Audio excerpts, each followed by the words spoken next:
పిలుపు అంటే దేవుని ఉద్దేశాలని నెరవేర్చాలనేటువంటి దర్శనాన్ని నెరవేర్చడం కోసం ఏమి పనికిరాని పారిపోతా ఉన్నటువంటి, లేకపోతే ఆ నిరాశ నిస్పృహల్లో ఉన్నటువంటి, ఐడెంటిటీ లేని వానికి చాలా చిన్న ట్రైబ్, ఎఫ్రాయిం అనేటువంటి ట్రైబ్, ఆ ట్రైబ్ దగ్గరికి దేవుడు ఎత్తుక్కుంటా వస్తా ఉన్నాడు. వాట్ ఏ వండర్ఫుల్ కదా.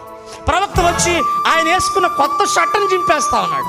ఆ కొత్త షర్ట్ చింపి ఆయన్ని పిలుస్తా ఉన్నాడు. ప్రభు కూడా ఈ లోకానికి వచ్చిన వారందరినీ పిలిచాడు. ప్రయాసపడి భారం మోసుకుంటున్న సమస్త జనులారా నా యొద్దకు రండి, నేను మిమ్మల్ని విశ్రాంతితో నింపుతాను. రండి, మిమ్మల్ని మనుషుల పట్టు జాలరులుగా చేస్తాను. రండి, మిమ్మల్ని పరలోకపు వారసులుగా చేస్తాను. రండి, నా చిత్తాన్ని మీ ద్వారా నెరవేర్చుకుంటానని దేవుడు ఆ క్రొత్త నిబంధనలో పిలిచినట్లుగా బైబిల్లో చాలా మందిని పిలిచాడు.